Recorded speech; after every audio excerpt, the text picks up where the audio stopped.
Patrice Jackson here. I am excited to be able to talk to you today about some things that are important and some things that are urgent as it relates to the women's movement right now, as it relates to feminism, and as it relates to all things happening to women across the country. And so today in particular, I'm going to be talking to you and reading a little bit from my recent book, White Spaces, Missing Faces, Why Women of Color Don't Trust White Women.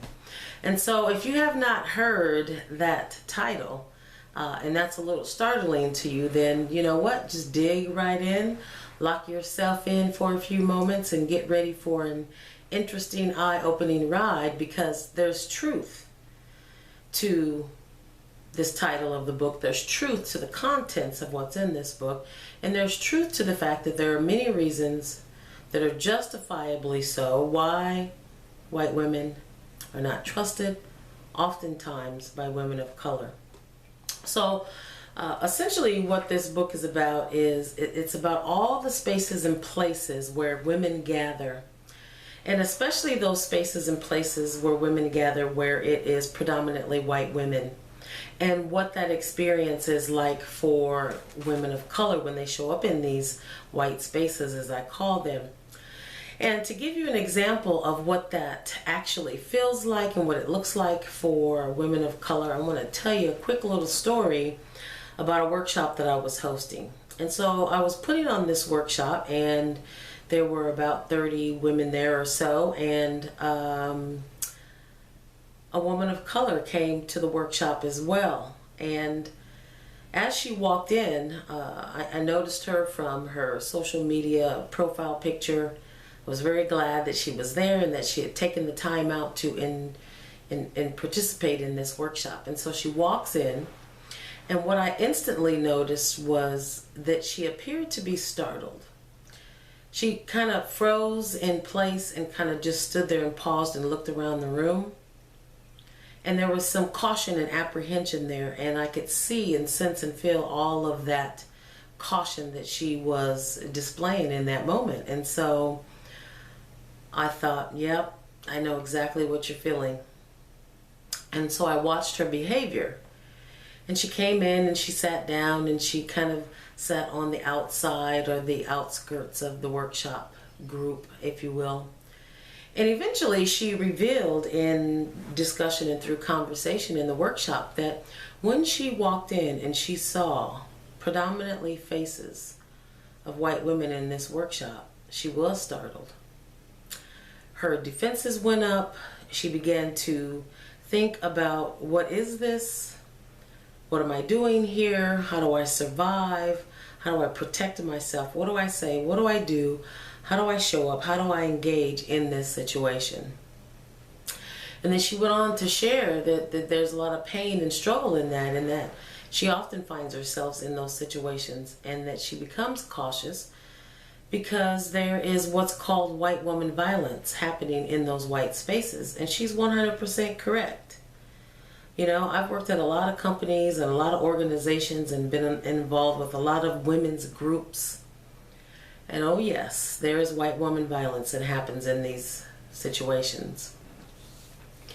Nevertheless, she found a way to get as comfortable as possible, to share her truth, to speak her truth, to stand up and use her voice, and to navigate in this space in a way that was as safe as possible. But it was very clear to the white women in the room that their presence had caused anxiety, had caused fear, had caused caution and apprehension. Many of those white women understood immediately with nods and head shakes of, yes, I get it, I understand. And many of them looked in disbelief. I don't understand this. I'm a good person. I haven't done anything to you. What do you mean? I don't understand why you're showing up like this. And some of the white women in that space were humbled by that truth. They were humbled by the reality that their presence alone, their whiteness alone, had caused this kind of response for this woman of color. And many of them, I could tell in their body language, had become sad and maybe even shed some tears throughout that process. But nevertheless, that's just one situation, one time when a white space is clearly violent and oppressive for women of color. I echo that truth. I know that it's the truth. I've had many conversations with other women of color, and we know that this is the truth when we go into these so-called feminist spaces, these so-called women's empowerment spaces, these so-called safe spaces for all women to be that are predominantly white. We know that those are really violent spaces in disguise. We know that those are oppressive spaces under the guise of feminism and women's empowerment. And we know how to navigate. We know what we must do to be able to stay in those spaces and to survive and thrive. We get with deep, profound conviction what it means to be in white spaces, missing faces. And so that's just a little bit about what I talk about in this book. And so the subtitle of the book is Why Women of Color Don't Trust Women, and I outline specifically 8 prime reasons. And so today I want to talk to you about chapter 7, because a lot of times what I also find is that white women who don't want to talk about racism, who don't want to lean into the conversation, who don't want to deal with their own racism and challenge racism as it is happening in the world, is that they get stuck in this I'm a good person, I can't be racist mindset, and they get paralyzed there. And so they can't do any personal work, and they sure in the hell can't do any work out in society. And so one of the quotes that I use as I open up this chapter is, you're dying inside and you don't even know it. White women are dying inside as a result of racism and they don't even know it. Another quote I use in the book is that white feminism is toxic and lethal. And the title of chapter 7 is The Disease of Whiteness is Killing You.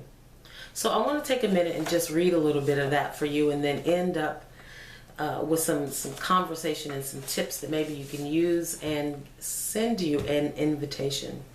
So one of the most challenging feats to accomplish is to convince white women that they are severely suffering from their own white toxicity. Blatantly and boldly calling out their racist behavior often doesn't work. But it is necessary at times. Kindly suggesting white women wake up to their active and passive role in racism works sometimes, yet is very tedious. Trying to provide moments of education, hoping to inspire them to take action, is exhausting.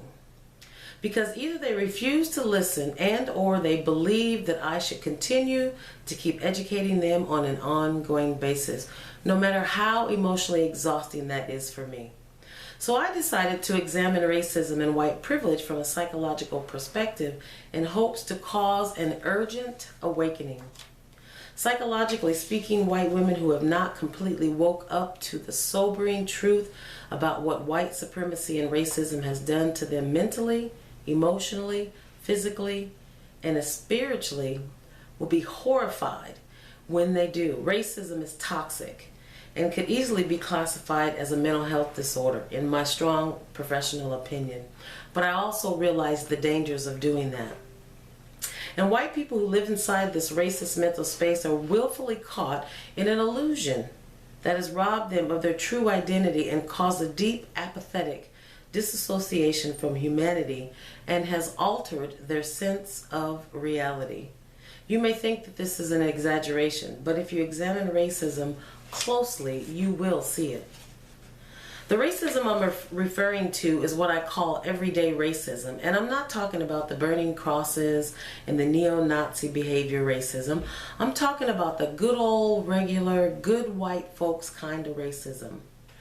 This is part of the willful ignorance problem. White people hear the words race and racism and immediately disassociate themselves with them because those words usually bring up the good-bad binary. And of course, they don't want to be perceived as bad. So let's start with racism and how the good-bad binary prevents people, white women in particular, from taking action. So racism, how do we define it? The Standard Dictionary definition does the word no justice and leaves too much gray area. So let's look at it. Racism refers to a variety of practices, beliefs, societal relations, and phenomena that work to reproduce a racial hierarchy and social structure that yields superiority, power, and privilege for some, and discrimination and oppression for others. Racism takes representational, ideological, discursive, interactional, institutional, structural, and systemic forms. So it shows up in all those different ways. But despite its forms, at its core, racism exists when ideas and assumptions about racial categories are used to justify and reproduce a racial hierarchy and racially structured society that unjustly limits access to resources, rights, and privileges on the basis of race. Racism also occurs when this kind of unjust social structure is produced by the failure to account for race and its historic and contemporary roles in society. By the psychological definition, racism is about much more than race-based prejudice. It exists as an imbalance in power and social status and is generated by how we understand and act upon race. So what happens with this technical, sterile definition, if you will, is that it illuminates racism on the macro level, but it does not allow white people to clearly acknowledge and see how racism on a micro level is just as lethal and emotionally oppressive. Good white people don't believe that they are racist because the definition above, the one that I just read to you, depicts the incomplete image of racism that they have in their mind. They believe they are not racist because they don't burn flags. They don't use racial slurs or exhibit blatant racist behavior. Racism is not fixed, but rather fluid and often invisible and subtle in its array of micro thoughts and behaviors that cause emotional harm to people of color, known as microaggressions. So, what are microaggressions? They are brief and commonplace daily verbal, behavioral, or environmental indignities, whether intentional or unintentional, that communicate hostile, derogatory, or negative racial slights or insults toward people of color. Perpetrators of microaggressions are often aware that they engage in such communications when they interact with racial or ethnic minorities. So I've been kind of challenging that whole racial microaggression things. There's nothing micro about them. There's nothing minor about them. They're very macro. They're very oppressive. They're very violent. Especially when they continue to happen to people of color over and over and over and over again. So one of the ways that I usually describe microaggressions, it's like a racial paper cut. Someone says something that's demeaning. Someone questions your accent. Someone reaches out to touch your hair. And every time those things happen, you get this paper cut, this slice in your soul, this slice in your emotional skin. But imagine going through life walking around on an everyday basis in black and brown skin and encountering these racial microaggressions all day, every day, 24/7, 365 days a year, slice after slice after slice after slice. There's nothing micro about those. They're absolutely horrendously macro. And so you can imagine the pain that you feel with one paper cut. Imagine having thousands of them covering your body every day. That's why they're really not micro at all. They're highly violent and highly painful, and indeed macro. So let's get back to what I was talking about here. Hostile, derogatory, negative insults. The ways in which good white folks engage with people of color every day. There's a big psychological disconnect between the belief that one is good, yet he or she demonstrates hostile, derogatory, assaultive behavior frequently on a daily basis. So that's where the disconnect happens. Good people think that they can't be racist, and they get stuck in this binary of good and bad, but on a daily basis they continue to engage with people of color in a way that's hostile, derogatory, and negative. but yet still see themselves as good people. There's a disconnect there. There's something very dissonant about that. So how does that happen? Racism and being part of the institutionalized system of white supremacy in which all people fit into, including the good ones, has strong psychological characteristics of narcissism. According to the literature on narcissism and the medical definition of narcissistic personality disorder, here are a few of the behaviors of those who exhibit the characteristics of narcissistic personality disorder, which is a mental health disorder according to the DSM-4, which is a diagnostic and statistical manual of mental health disorders. So narcissists dominate conversations. White folks refuse to listen to people of color. Narcissists have a belief of having superior knowledge that shows up in white entitlement and white-splaining. Narcissists believe they deserve special treatment, and they hold the belief that they are special or different than others. Not me. I'm a good white person. I have a black husband. My best friend is Mexican. I have biracial children. Not me. I am a good person. Narcissists have strong desire to hold on to a perceived self-image. White denial. They have trouble accepting even the smallest criticism and sees that criticism as a personal attack. That is the epitome of white fragility. When you talk to white folks about racism, those who are not on the journey to allyship, those who are not doing their inner work, those who are not trying to uproot their own racism, even the slightest criticism about their whiteness or about racism or talking about racism, they see it as a personal attack. White fragility, overload, happens all the time. Narcissists have a strong sense of not wanting to be held accountable for mistakes and the tendency to blame others. These are the defensive and derailment tactics that usually come up when white fragility ensues. They lack empathy and often don't believe the stories of people of color. They question them, they deny them, they minimize them, they blame them for their circumstances. Narcissists expect others to revolve around their needs, which is what's happening with a lot of this white-centeredness, which is what is happening with white women having a hard time centering women of color, putting them first, putting them in the front, putting them on the platform, amplifying their voices. And one thing in particular that narcissists do is that they are manipulative. And the number one ways that white women in particular show up very manipulative, violent, and oppressive is through white tears. They cry, they run, they hide, they can't talk about racism because it's too hard, it's too difficult, they don't want to hear it, they just rather go away and ignore it.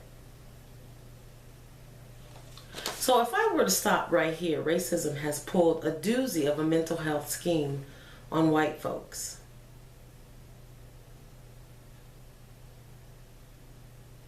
So if all this is happening,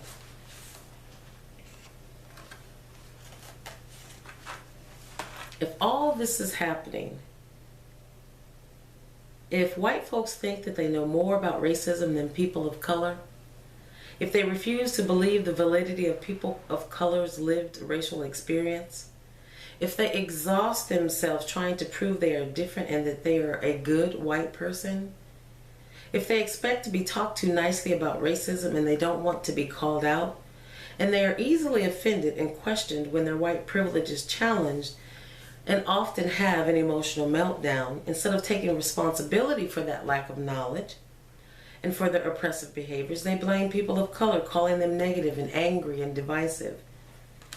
And finally, white folks often try to derail the conversation by shifting the focus on the topics that have nothing to do